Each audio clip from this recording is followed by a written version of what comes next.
Okay, let's go inside the Russian Pavilion here at World Expo 2015 Milan. Because you can see the mirror above us continues on the inside as well. Okay, just had a chance to tour the Russian Pavilion, and another thoroughly impressive pavilion here at World Expo 2015.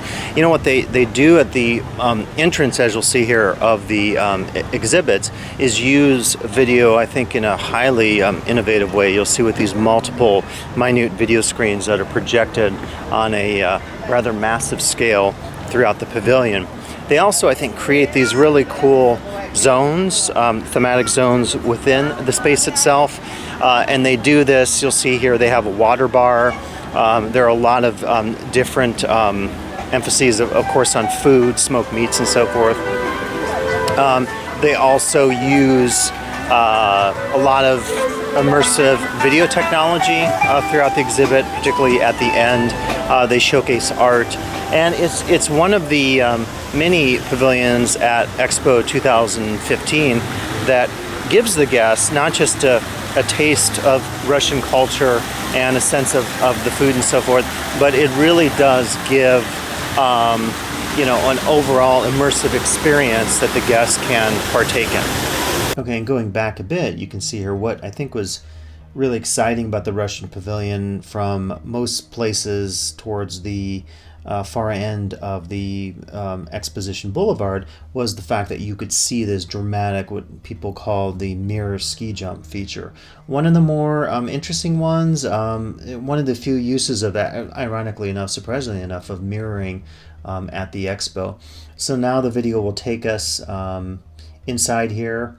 And you can see that the pavilion is one of the bigger ones, and certainly, as I've mentioned throughout other video features, it's a challenge for smaller nations to compete with this level of pavilion. I'm not sure about how much the Russian pavilion costs, but I know some pavilions could be anywhere between $40 and $80 million to build. So it's definitely a major undertaking, as I am trying to get the camera centered here. Okay, so now we're entering these very immersive sections of the Russian Pavilion. You can see they really took advantage of incredibly immersive video experiences. There's also some sound going on. I don't really have the sound going since I'm doing the voiceover.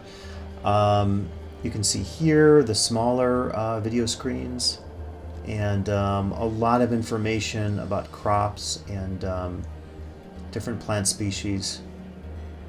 I thought one of the better visual displays. It reminded me a little bit also of Spain, what you're going to see in Spain, and some other uses of particularly small screens.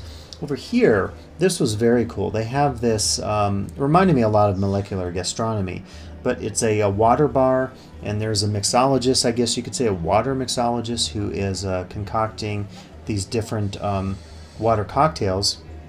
I believe, I didn't get a chance to sample it, but I believe these have a lot of the same plants maybe that are mentioned up on the video screens behind. And this was very, it had a feel of almost Las Vegas or a cruise ship with some of the cool new nightclubs and bars. You have all the, as you can see there, all the technological trappings, almost looking like a mad scientist's lab in some kind of horror movie.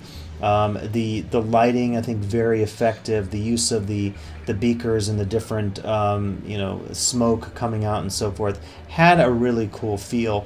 As a central feature, I think, in a pavilion, this was one of the best ones. I mean, it's just so smart how they did it. It's both aesthetic, and it also has a food focus, since that is the big focus of the expo. So we'll move beyond this a little bit. You can see a pretty crowded pavilion during my visit.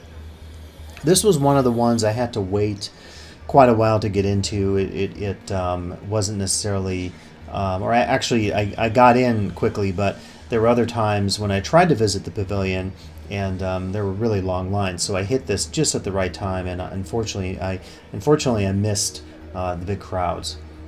And then down here on the right, you're going to see this really cool display with the periodic table of elements from chemistry. And on the left, continuing the food focus. You can see really a big pavilion, and one that they spent a lot of time in terms of thinking about the immersive displays. I think one of the most successful in terms of using video in a variety of different ways, not just using it in one perspective or one sense, as I found happen in some of the other pavilions. So here in Russia, they thought they were quite effective, I think, in terms of thinking about approaching different uses of video and immersive technology. Again, I really, really like this on the right, which is the periodic table display. And on the left, they have different foods there, grains and breads.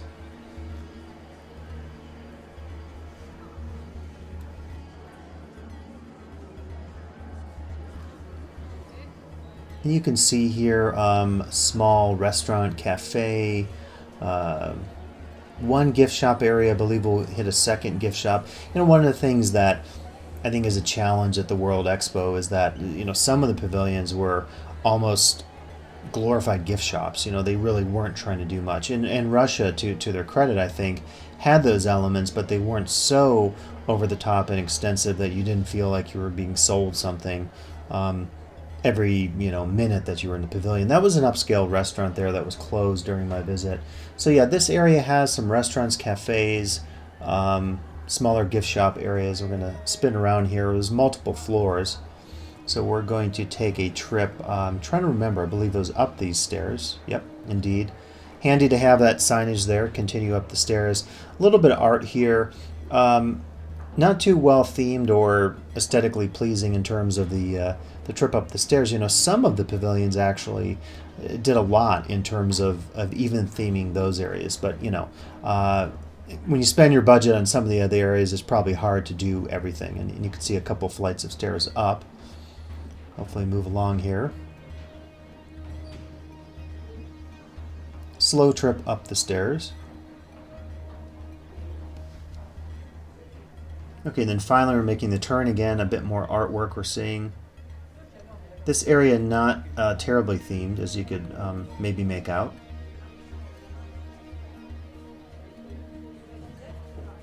A lot of information. I found that the expo, I spent 4 days, but I was literally in some cases running through some of the pavilions, and I didn't get a chance to read even 1/20th of the signage or the text that was presented.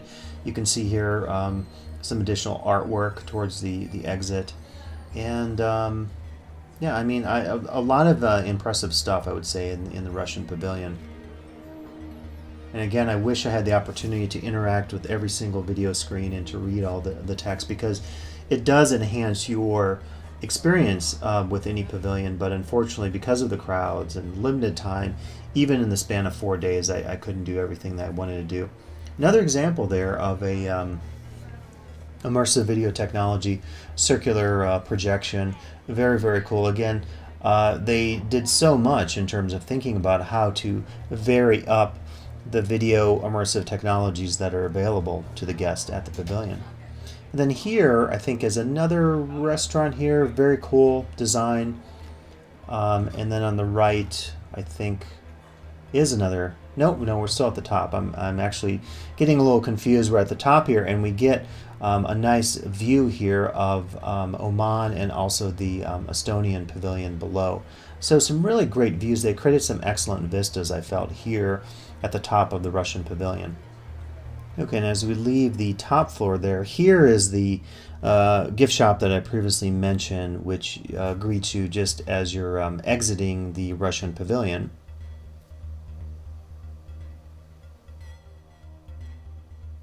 In addition to what appears to me to be maybe a shamanic costume there with mirror, I was pleased to see this. There was Vladimir Putin memorabilia that you could purchase here at the Russian pavilion. So a little bit of humor here as well to boot. Hope you enjoyed the video feature today here at the Russian Pavilion, World Expo Milan 2015. Please come back for additional video features, the Immersive World Handbook.